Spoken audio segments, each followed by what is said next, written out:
الحمد لله وكفى وسلام على عباده الذين اصطفى والصلاة والسلام على سيد الرسل وخاتم الأنبياء وعلى آله وأصحابه الأتقياء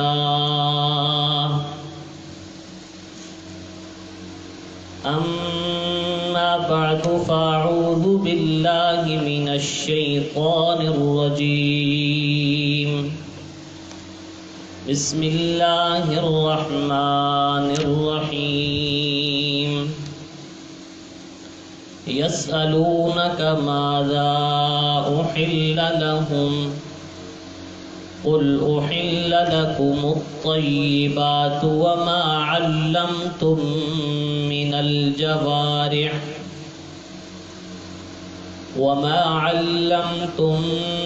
الجوارح مكلبين تعلمونهن مما علمكم الله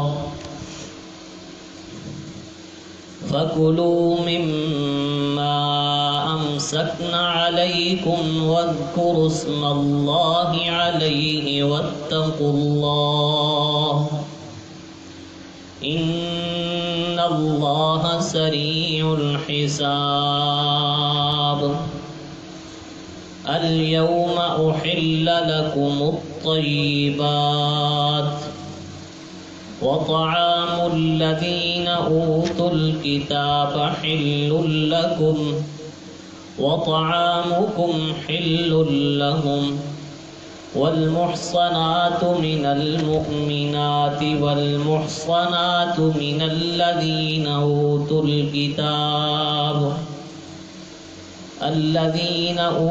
الكتاب من قبلكم إذا آتيتموهن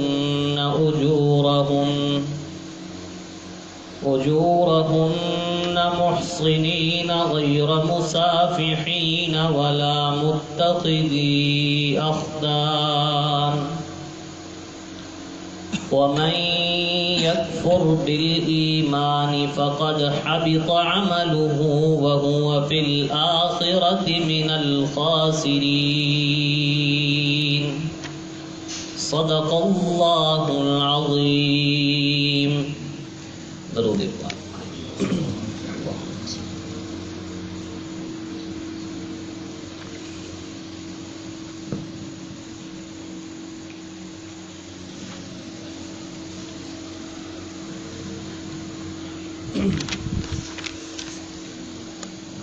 قابل احترام سامعین کرام، اللہ نے خاص فضل و کرم سے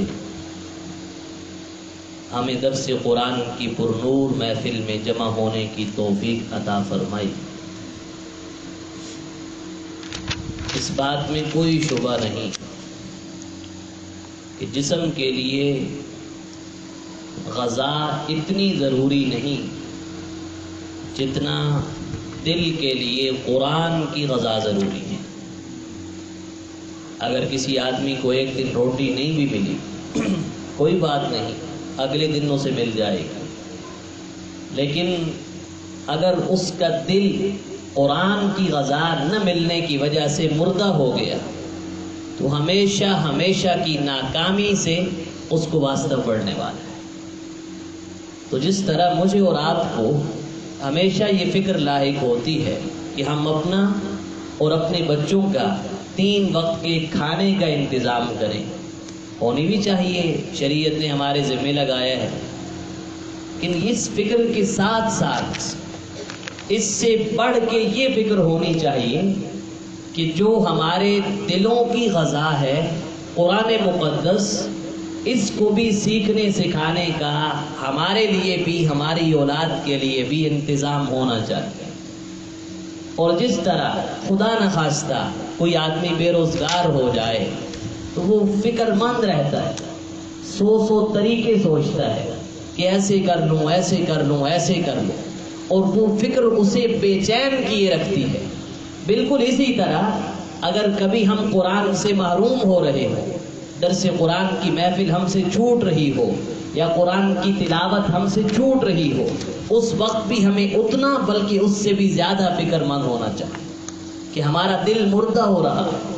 اور یاد رکھیں نبی کریم صلی اللہ علیہ وسلم نے ارشاد فرمایا، جب کوئی آدمی گناہ کرتا ہے اس کے دل پہ سیاہ نقطہ لگ جاتا ہے، توبہ کر لے تو وہ نقطہ مٹ جاتا ہے، لیکن اگر مسلسل کرتا رہے تو اس کا دل مکمل سیاہ ہو جاتا ہے، اس وقت اس سے توبہ کی توفیق چھن جاتی ہے۔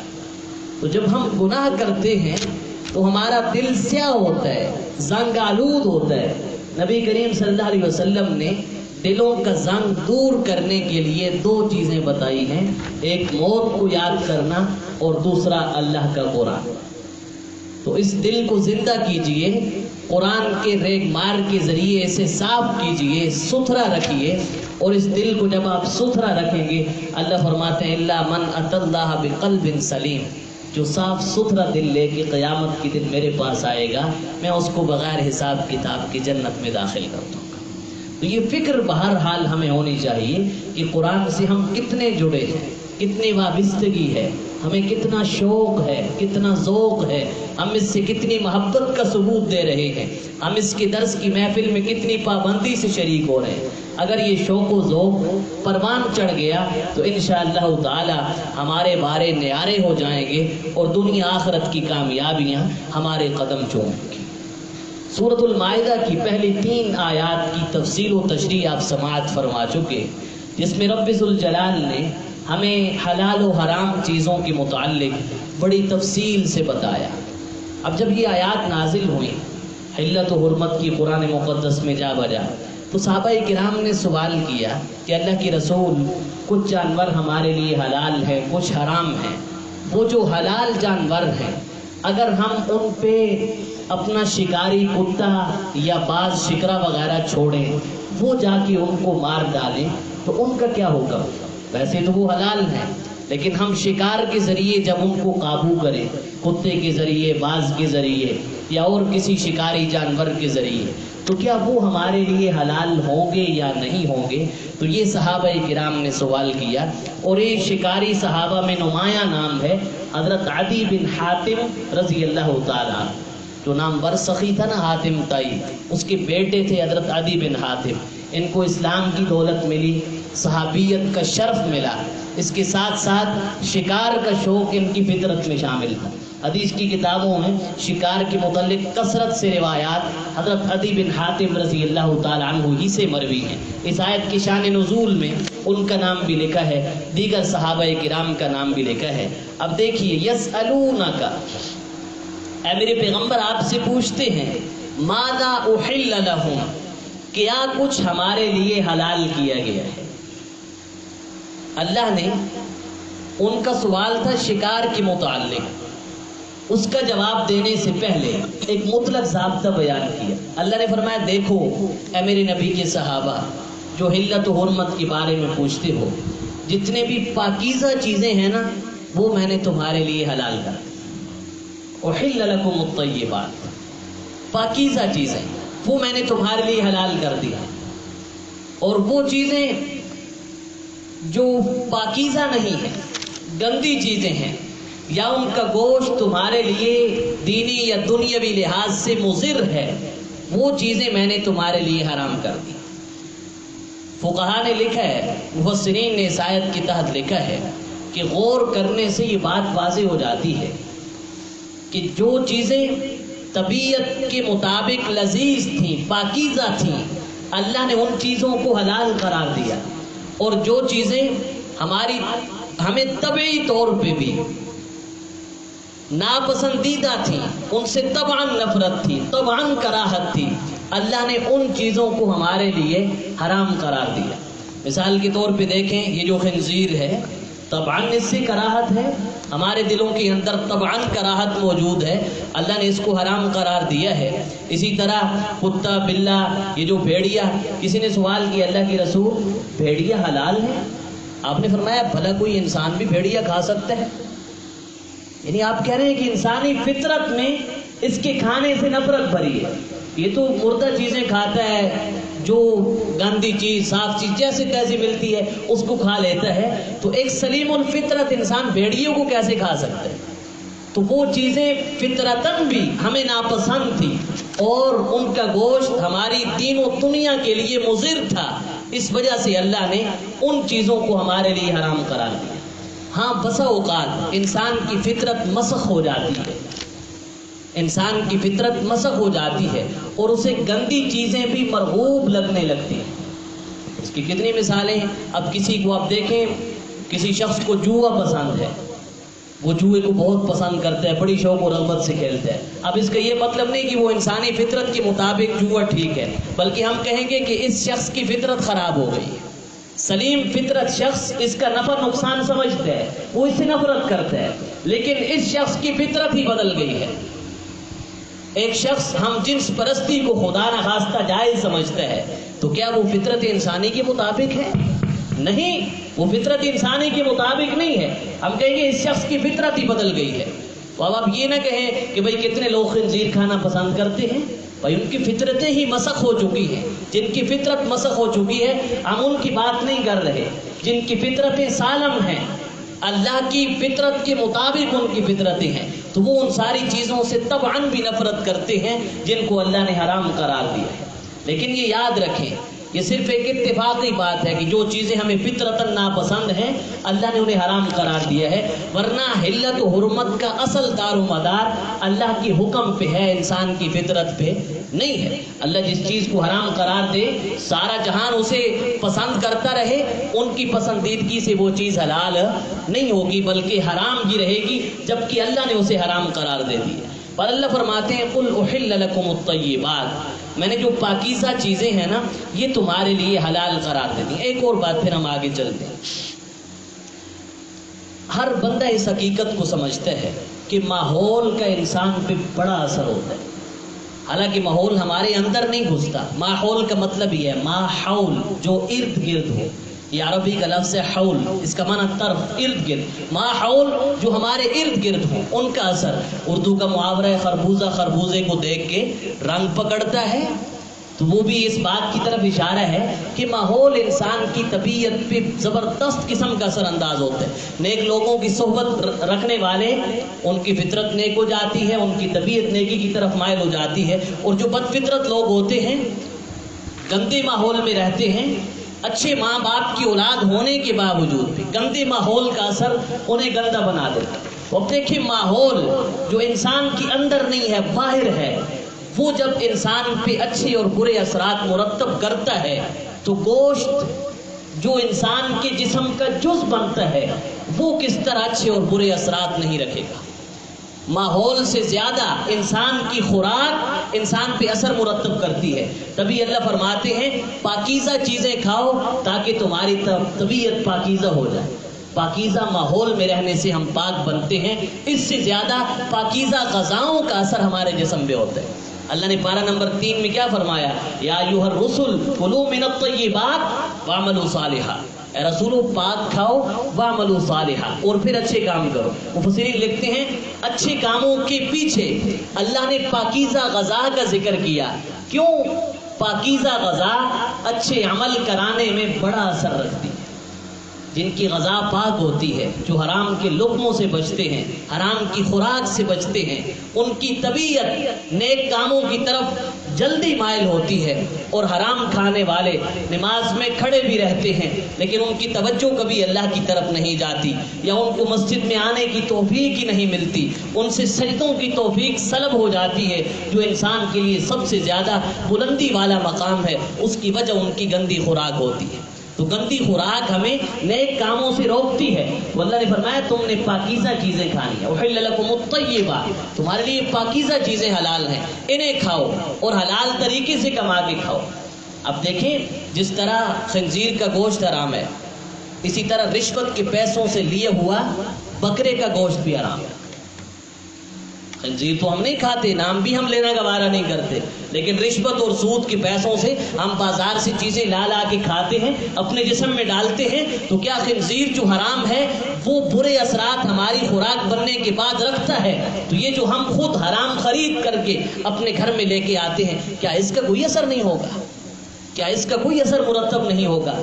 حلال چیزیں کھانی ہیں اور حلال طریقے سے کھانی، چیز بھی حلال ہو اور طریقہ بھی حلال ہو، حلال کمائی حلال طریقے سے جب اللہ کا نام لے کے کھائی جاتی ہے تو پھر وہ انسانی جسم جو نشو و نما پاتا ہے وہ اللہ کی عبادت اور اللہ کی اطاعت میں اپنی صلاحیتیں صرف کرتا ہے، پھر وہ حرام کاموں کی طرف نہیں جاتا۔ احل لکم الطیبات، تمہارے لیے پاکیزہ چیزیں حلال ہیں۔ اس کے ساتھ ساتھ وما علمتم من الجوارح مکلبین، پہلے اس ٹکڑے کا مفہوم سمجھ لیں پھر میں ترجمے کی طرف آتا ہوں۔ اللہ فرماتے ہیں ان شکاری جانوروں کا کیا ہوا شکار بھی حلال ہے جنہیں تم خود چھوڑو، خود شکار کی طرف دوڑاؤ، پہلے انہیں سکھاؤ جو شریعت نے سکھانے کا طریقہ بتایا ہے۔ ان شکاری پرندوں یا شکاری جانوروں کو سکھا کے خود چھوڑو اور پھر جا کے وہ شکار کو پکڑ لیں اور خود نہ کھائیں بلکہ تمہارے لیے روک کے رکھیں، اور ان کو چھوڑتے وقت تم نے اللہ کا نام بھی لیا ہو تو وہ شکار کیا ہوا جانور بھی تمہارے لیے حلال ہے، وہ جانور بھی حلال ہو، اور جو شکاری جانور آپ نے چھوڑا ہے، چھوڑنے کی بھی جو شرائط ہے، آیت کا ترجمہ دیکھ لیں، اس کے بعد میں شرائط بتاتا ہوں، وہ بھی ساری پوری ہو تو وہ بھی پاکیزہ چیز ہے، اس کو بھی کھاؤ، مزے لے لے کے کھاؤ۔ آپ دیکھیں وما علمتم من الجوارح، اور جو تم سکھاؤ شکاری جانور، مکلبینا شکار پہ دوڑانے کے لیے، شکار پہ چھوڑنے کے لیے، تعلمونہن تم انہیں سکھاتے ہو، مما علمکم اللہ اس سے جو تمہیں اللہ نے سکھایا، فکلوا پس کھاؤ، مما امسکنا علیکم اس کو جو وہ پکڑ کے رکھیں تمہارے لیے، واذکروا اسم اللہ علیہ اور اس پہ اللہ کا نام بھی لو، واتقوا اللہ اور اللہ سے ڈرتے رہو۔ اس آیت میں اللہ نے شکار کے حلال ہونے کی 5 شرطیں بیان کی۔ شکار حلال ہے لیکن کتنی شرطیں ہیں؟ 5 شرطیں ہیں۔ سب سے پہلی شرط یہ ہے کہ شکاری جانور جو آپ چھوڑ رہے ہیں، کتا ہے یا باز ہے، آپ نے اسے سکھایا ہوا ہو۔ اب بھئی کیسے پتہ چلے گا کہ یہ کتا سیکھا ہوا ہے یا یہ باز سیکھا ہوا ہے یا یہ ابھی تک نہیں سیکھے؟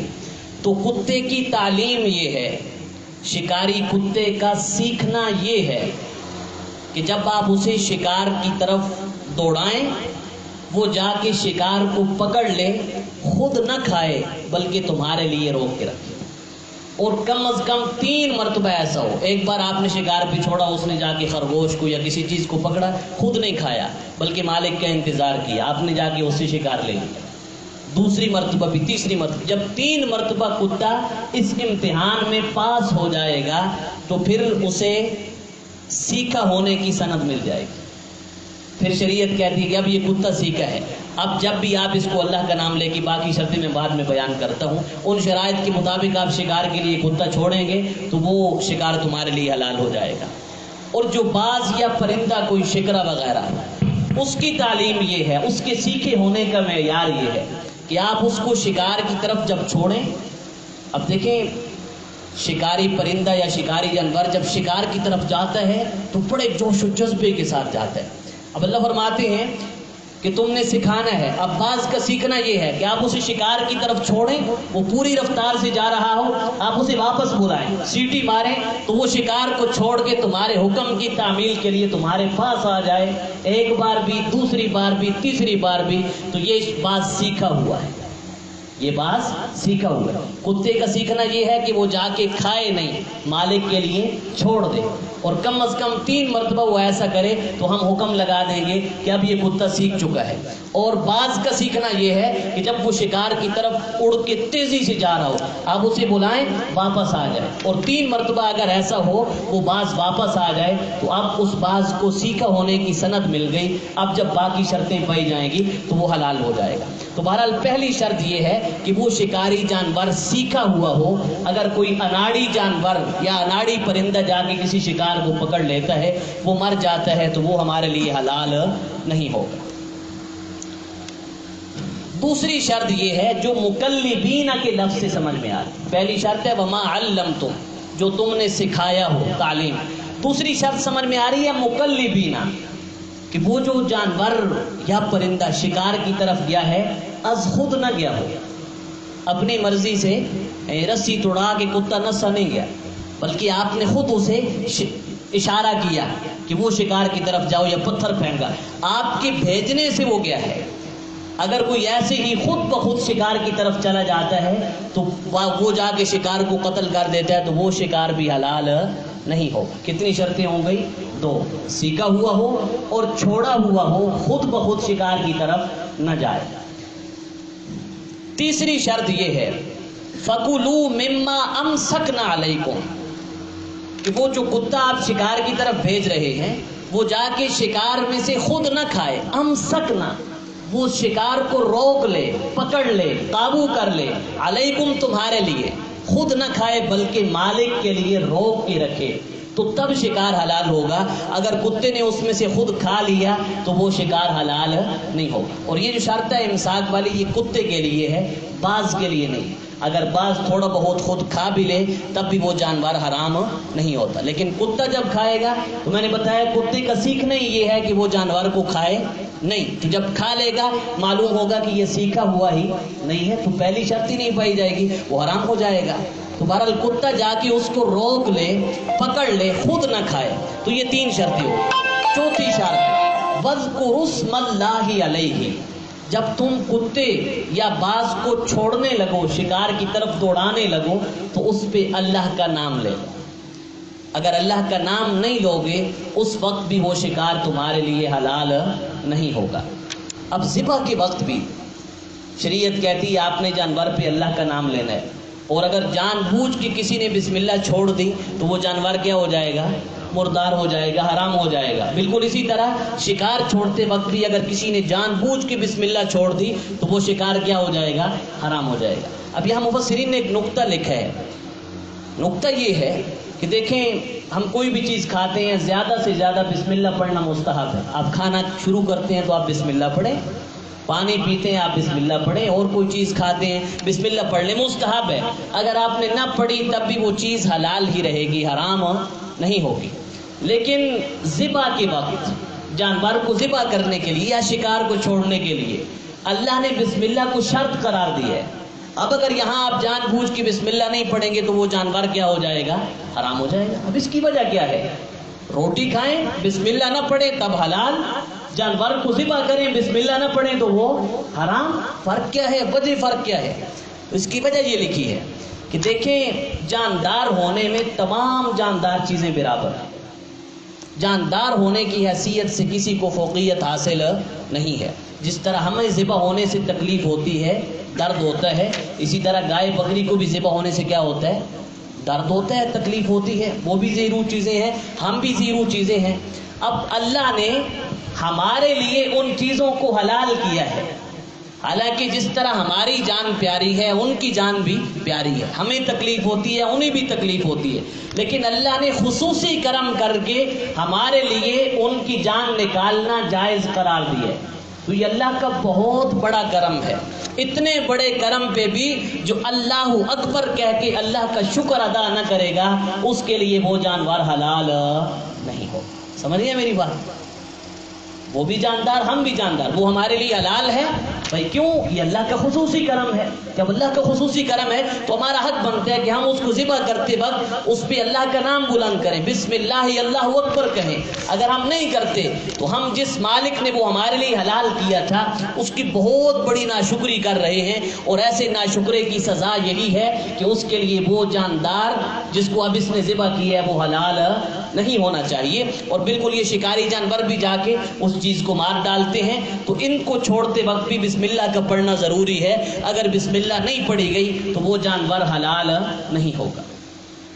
5ویں شرط امام اعظم امام ابو حنیفہ رحمۃ اللہ علیہ فرماتے ہیں کہ یہ جو جانور ہیں، شکاری جانور، کتا یا باز، یہ جا کے اس شکار کو زخمی کرے. اگر انہوں نے اسے زخمی نہیں کیا، ویسے ہی گلا دبا کے مار دیا. کتا اوپر بیٹھا خرگوش کی، وہ بیچارہ ویسے ہی نرم دل ہوتا ہے، اس کا دل بہت چھوٹا ہوتا ہے، وہ مر گیا، اسے کہیں سے زخم نہیں آیا، تو وہ شکار بھی حلال نہیں ہوگا. اور یہ شرط امام صاحب نکالتے ہیں من الجوارح، وما علمتم من الجوارح. جوارح جارحہ کی جمع ہے، جارحہ کہتے ہیں زخمی کرنے والے. تو وہ جا کے اس شکار کو زخمی کرے، زخمی کرنے کے بعد اگر وہ مر گیا تو وہ تمہارے لیے حلال ہے. اب اگر یہ 5 شرطیں پائی جائیں تو وہ شکار کا جانور حلال ہے. لیکن ساتھ یہ ذہن میں رہے کہ یہ ساری شرطیں تب ہیں جب آپ وہاں پہنچے تو وہ جانور مر چکا تھا. اگر یہ 5 شرطیں پائی جائیں تو وہ جانور آپ استعمال کر سکتے ہیں، وہ حلال ہے. لیکن جب آپ پہنچے ابھی تک وہ خرگوش زندہ تھا، ابھی تک اس چڑیا کی سانسیں آ جا رہی تھی، تو اب آپ ذبح کرنے پہ قادر ہیں. اب شریعت کہتی ہے ان شرطوں کو چھوڑو، خود ذبح کرو. خود کیا کرو؟ ذبح کرو. اگر تمہیں ذبح کرنے کا موقع نہیں ملا تو پھر تمہارے شکار کا مارا ہوا جانور، تمہارے شکاری جانور کا شکار کیا ہوا جانور تمہارے لیے حلال ہے. اگر خود ذبح کرنے کا موقع مل گیا ہے تو پھر ان کی حلت کافی نہیں، بلکہ خود تمہیں چھری چلانی پڑے گی، اللہ کا نام بلند کرنا پڑے گا، تب جا کے وہ تمہارے لیے شکار حلال ہوگا. اب اللہ نے جہاں شکار کا ذکر کیا، اس کے آخر میں اللہ کیا کہتے ہیں؟ دیکھیے، واتقوا اللہ، اے مسلمانوں اللہ سے ڈرتے رہنا. مفسرین نے اس کی وجہ بڑی دلچسپ لکھی ہے، اور جب ہم مشاہدہ کرتے ہیں تو ہم دیکھتے ہیں کہ آج کل جو افراط و تفریط ہے وہ اس چیز پہ عمل نہ کرنے کی وجہ سے ہے. اللہ فرماتے ہیں تم نے شکار تو کرنا ہے، اور اللہ کو بھی پتہ تھا یہ شکاری جس بڑے شکارے پہ چھپانے انتباد رات دیوار ہک کر چھوڑا، کوئی انہیں پرواہ نہیں ہوتی، نہ وقت کی پرواہ ہوتی ہے، نہ ان کو تھکاوٹ کا احساس ہوتا، بالکل کچھ بھی، سب کچھ بھول بھلا کے یہ شکار کے پیچھے دوڑ رہے ہوتے ہیں. اب ہوتا کیا ہے؟ پوری رات شکار کیا، صبح کی نماز ختم. کون پڑھتا ہے نماز جو 3 بجے آ کے بستر پہ بیٹھا ہو، یا بسا اوقات شکار کرتے کرتے شکار کے پیچھے بھاگتے بھاگتے نماز کا وقت نکل جاتا ہے. تو ایسا بندہ کب احساس کرتا ہے؟ تو اللہ نے فرمایا میں نے شکار تمہارے لیے حلال کیا ہے، لیکن نماز تمہارے لیے میں نے فرض کی ہے.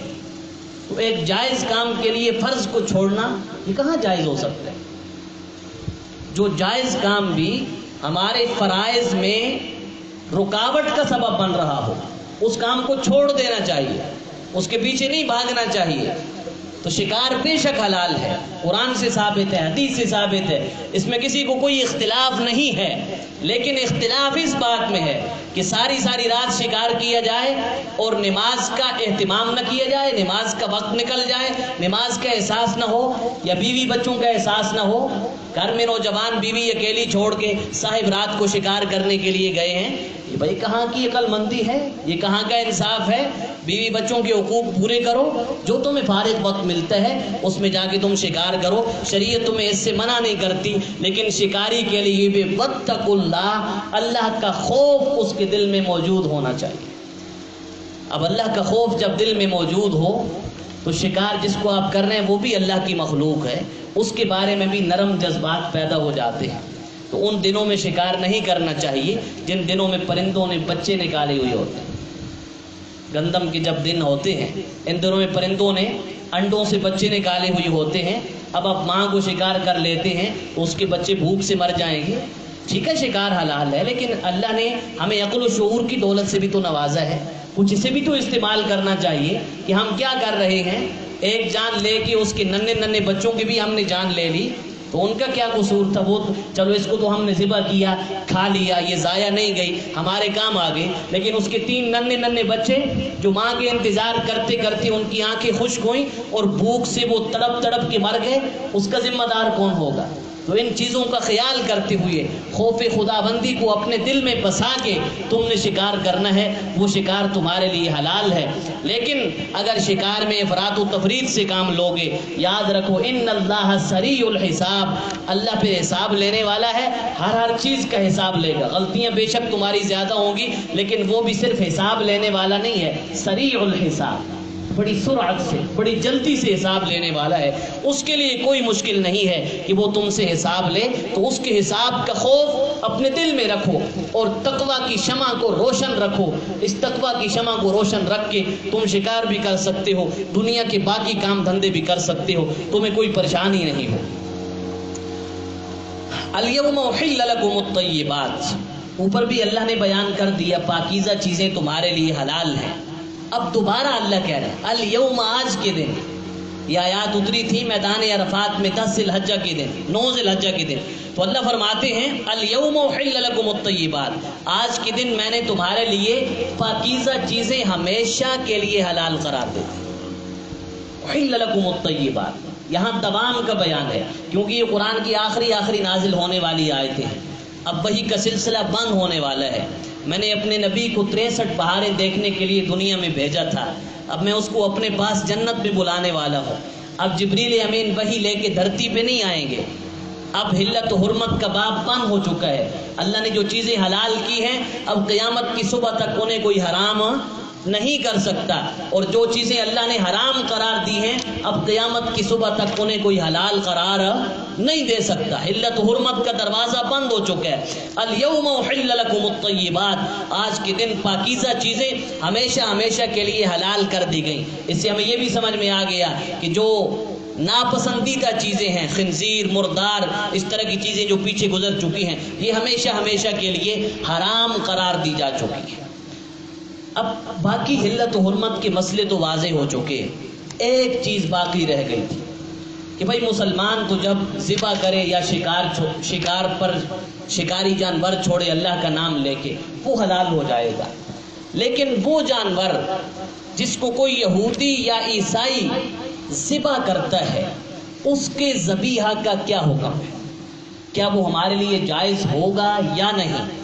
یہ شبہ باقی رہ گیا تھا. اب صورت میں آپ نے دیکھا کہیں بھی یہ مسئلہ بیان نہیں ہوا, اور ذہن میں یہ بات تو آتی ہے کہ مسلمان تو چلو اللہ کا نام لے کے جانور کو ذبح کرتا ہے, جانور حلال ہو جاتا ہے. لیکن اب یہودی اللہ اکبر کہہ کے ذبح کرتا ہے, عیسائی اللہ اکبر کہہ کے ذبح کرتا ہے, تو اس کا کیا حکم ہے؟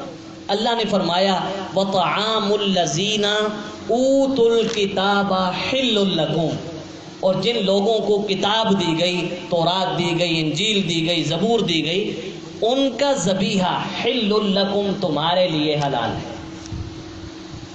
اب اس جملے میں اگر غور کیا جائے تو یہاں پہلا لفظ ہے طعام.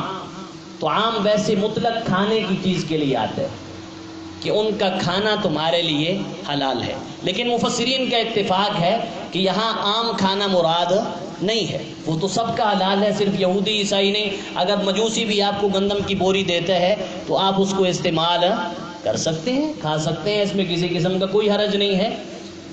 عام کھانا, عام غلہ جس کو ذبح نہیں کیا جاتا, اس میں تو ساری ملتوں میں کوئی اختلاف نہیں ہے, کسی کی بھی چیز آپ کھا سکتے ہیں. ہاں کسی کو طبعی نفرت ہے, کوئی رافضی ہے, اس سے طبعاً نفرت کی وجہ سے آپ اس کے گھر سے آئی ہوئی چیز نہیں کھاتے, یہ ایک الگ چیز ہے, ایک طبعی نفرت ہے.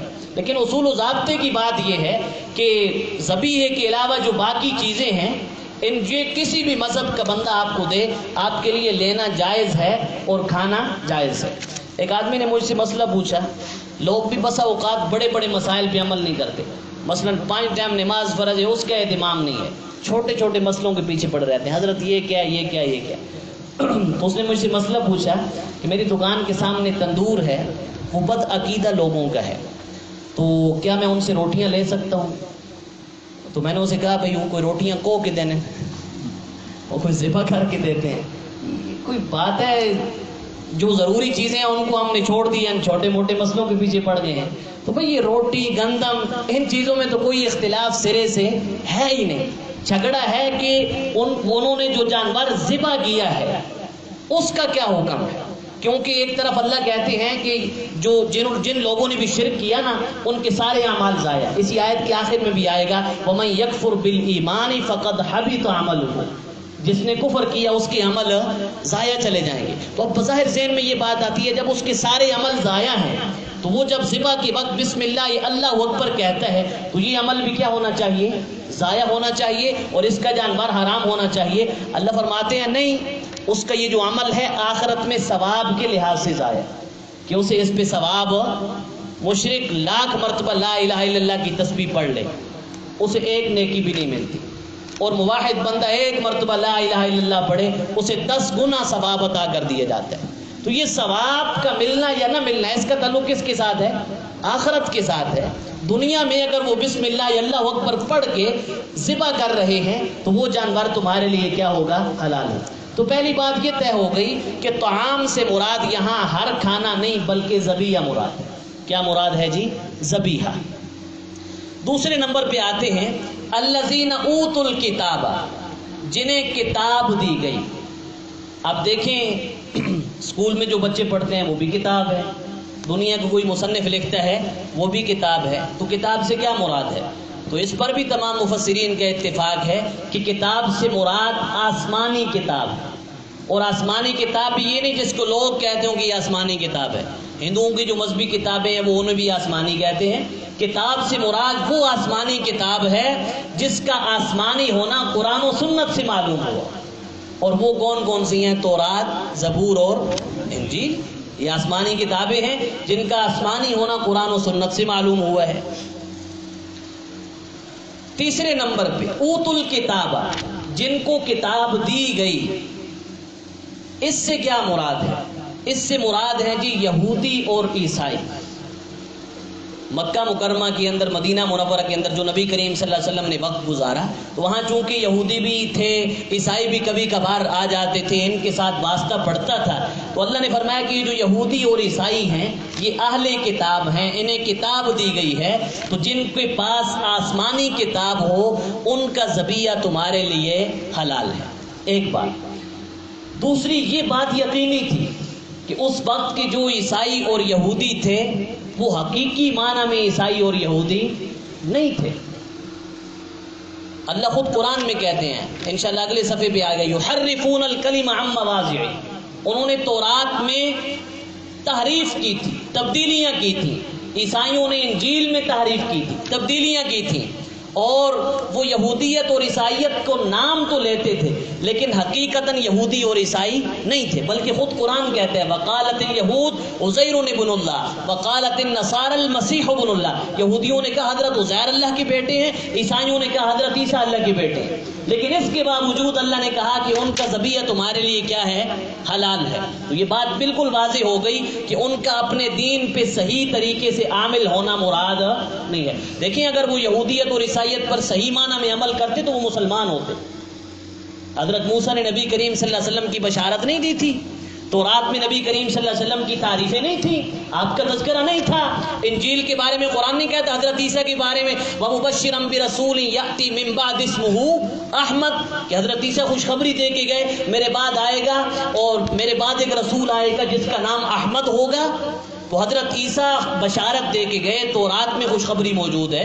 اگر وہ حقیقی معنی میں یہودی اور عیسائی ہوتے تو وہ لا الہ الا اللہ محمد رسول اللہ پڑھ کے مسلمان نہ ہو جاتے، وہ نہیں ہوئے، یہودی اور عیسائی رہے ہیں۔ تو مسئلہ یہ معلوم ہوا کہ ان کے ذبیحے کے حلال ہونے کے لیے یہ ضروری نہیں ہے کہ وہ اپنے دین پہ حقیقی معنی میں کیا کر رہے ہوں؟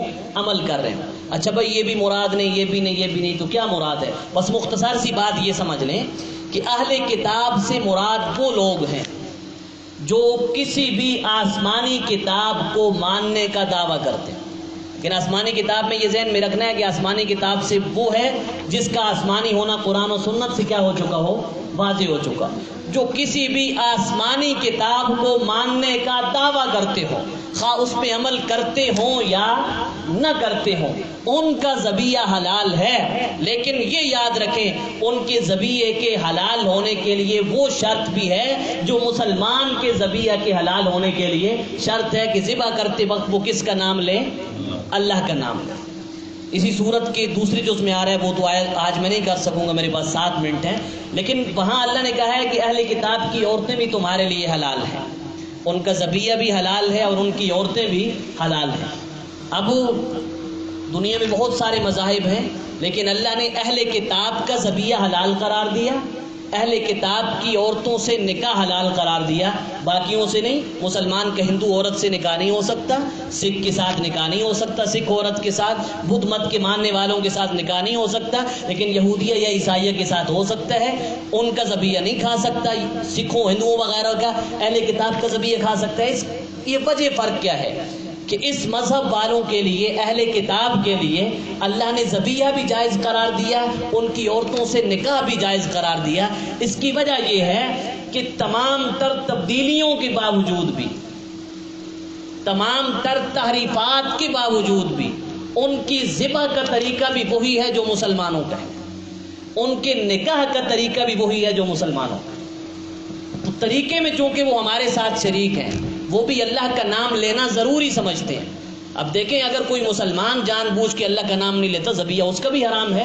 اگر کوئی عیسائی یہودی اللہ کا نام نہیں لیتا، حضرت عیسیٰ کا نام لیتا ہے، حضرت عزیر کا نام لیتا ہے، تو اس کا ذبیحہ بھی کیا ہو جائے گا؟ حرام ہو جائے گا۔ حلال تب ہے جب وہ اس پہ کس کا نام بلند کرے؟ اللہ کا نام بلند کرے۔ تو ذبح میں اور نکاح میں چونکہ ان کا طریقہ اسلام والا ہے، مسلمانوں والا، ان کے نزدیک بھی نکاح بغیر گواہوں کے نہیں ہوتا۔ ان کا جو اصلی مذہب ہے وہ یہی ہے۔ اب اگر اس کے خلاف کرتا ہے تو وہ اس کا اپنا عمل ہے، ورنہ ان کے مذہب کی تعلیم یہ ہے کہ ذبح کرتے وقت اللہ کا نام لے رہے۔ تفسیر معارف القرآن میں تورات کے حوالہ جات کے ساتھ لکھا ہوا ہے، تورات کے اب موجودہ نسخے جو ہزارہا بار تحریف کا شکار ہو چکے ہیں، ان میں بھی لکھا ہے کہ ذبح کرتے وقت اللہ کا نام لینا ہے۔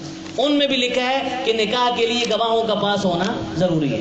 تو ان دو چیزوں میں ان کا طریقہ اسلام اور مسلمانوں والا تھا، تو اللہ نے کہا کہ ان کا ذبیحہ بھی تمہارے لیے حلال ہے اور ان کی عورتیں بھی تمہارے لیے حلال ہیں۔ دیکھیں ذرا، وَطَعَامُ الَّذِينَ أُوتُوا الْكِتَابَ حِلٌّ لَكُمْ، اور ان لوگوں کا کھانا یعنی ان لوگوں کا ذبیحہ، اوت الکتاب، جو کتاب دیے گئے یعنی تورات و انجیل جو دیے گئے۔ اللہ نے یہ نہیں کہا اس پہ عمل کرتے ہو، عمل ان میں سے کون کر رہے ہیں؟ حل لکم، وہ تمہارے لیے کیا ہے؟